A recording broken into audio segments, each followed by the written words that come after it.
An investigation is underway into how a lion escaped an enclosure at a zoo and killed an intern. Staffers at the Conservator Center in Burlington, North Carolina, were doing a routine cleaning when they say the lion somehow left a locked space and attacked 22-year-old Alexandra Black. Black had been interning for 10 days and was cleaning another area when the attack happened.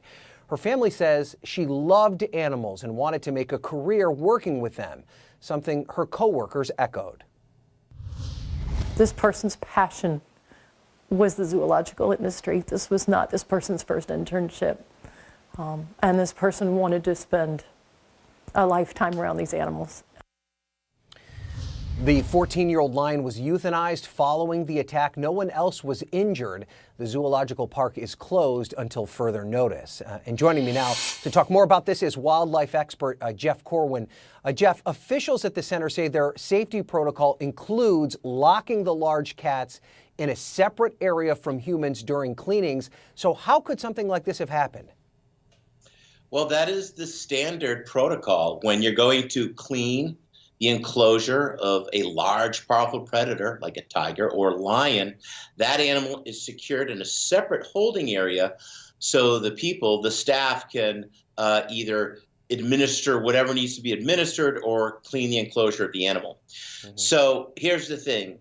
Lions cannot pick locks, but sometimes people forget to lock the lock. So it is very likely in the end, this will be the result of a human mistake or human error. As with most of these situations where tragedies like this occur, there's something to do with that management scenario where terrible, tragic accidents like this can occur.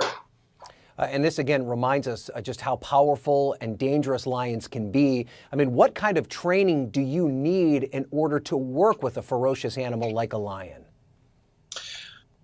Well, Mrs. Black was beginning the journey of developing the expertise for a lifelong career, which tragically was cut short by this terrible event. But it requires a tremendous amount of training. Miss Black had just recently completed her bachelor's work in animal sciences, and many folks that work in this world have degrees in biology or environmental science, and they will work as interns or docents for many, many months before they finally become the animal experts employed by a zoo or an environment like this. It requires a tremendous amount of training. And you're right, Ryan. These are incredibly powerful creatures. She probably had no idea that this was occurring. It probably happened at lightning speed because they are powerful predators. And this is how they dispatch their prey in the wild. And just about every lion or tiger or other predator that lives in the United States probably had some moment where it had intense human care. For example, many lions are raised by human beings in captive environments before they go on their own into an enclosure, into a zoological community.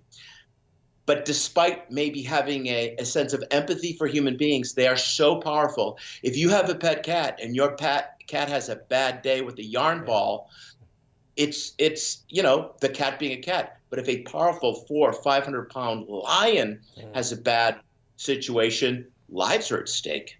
Right. And of course, this ended with the lion being euthanized. They say the personnel there were unable to tranquilize the lion. So there's essentially 2 lives lost in this situation. Absolutely. It's a tremendous tragic loss all around. Zoos are very important places where people learn about conservation, make connections to the natural world, but there will be a very powerful and painful learning curve here. And hopefully those lessons will be learned to ensure that terrible accidents like this don't occur in the future. We have to remember, Ryan, lions are endangered species. There are only 25,000 lions left in Africa. Everyone matters. Jeff Corwin, obviously a tragic story. Your expertise is very valuable in helping us understand exactly what happened. We so appreciate you being here. Thank you. Thanks.